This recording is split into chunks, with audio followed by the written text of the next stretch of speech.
I do not want to release this picture, and am doing so as a last resort. It was an extraordinary move, releasing a photo of a dead man. I've never done this, and I do it with great hesitation. It's obviously a key piece of evidence that we have that we're releasing, but we do feel that by releasing it, hopefully we can identify him and close off that area of investigation. Police won't say where they got the picture or where they think it was taken, but will say they believe the man is yet another victim of accused serial killer Bruce McArthur. They need to know who he is. We have utilized numerous investigative techniques to identify this individual, and so far have been unsuccessful.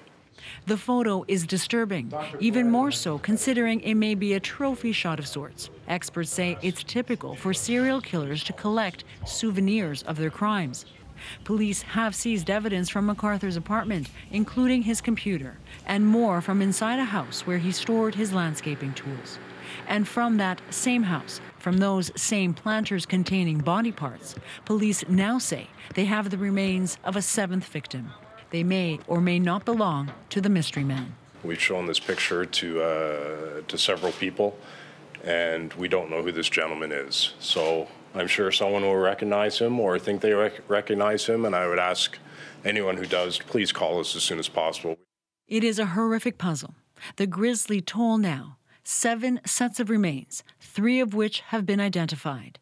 4 others are still undergoing forensic analysis. The challenge, matching those remains to victims who may not have been reported missing. Police have circulated the photo they released today to community groups in Toronto's gay village. It's hard to look at, but some say it's the least everyone should try to do. Well, I think they have to find out who he is for his dignity and hopefully for his family and his friends. Nikki Ward is a well-known advocate in the community. She's circulating the picture too. Looks familiar? Yeah, probably from around. Yeah, around the neighborhood. All of the people who were victims were in our neighborhood at one time or another. And so whether we knew them well or we knew them by face, they were part of our community. So yes, there's an eerie familiarity about it. And Joanna is joining us now. So McArthur is facing 6 charges, first-degree murder. Now there's a new photo and word of more remains. Why not a new charge? Ideally, they want a name to build more evidence against McArthur, so that's what they're hoping to get. And they're optimistic that they will get it. They have the time. Their main suspect is behind bars, and already they've received calls today after they released the photo. So they're pretty optimistic they'll get the information. You've been staying in pretty close contact with these detectives. What's your sense of what's next from them? Well, there's definitely the forensics that they're waiting on. They're still combing through his computer and his digital footprint. And then in terms of physical evidence, there's several other properties they want to examine. And that will probably happen sometime in the spring when the ground literally defrosts a little bit. Just time? Yeah. Okay, Joanna, thanks very much. You're welcome. CBC News has confirmed police don't have all the body parts of McArthur's alleged victims. And that poses another problem for investigators.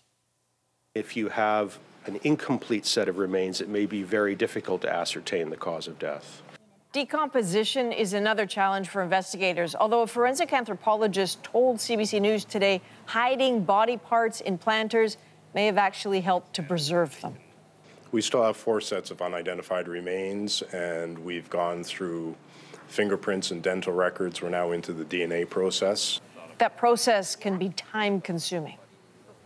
And if you consider that if the person was never reported missing and there's no family member to test DNA against, then you have, even more challenges in what's already a pretty complex investigation.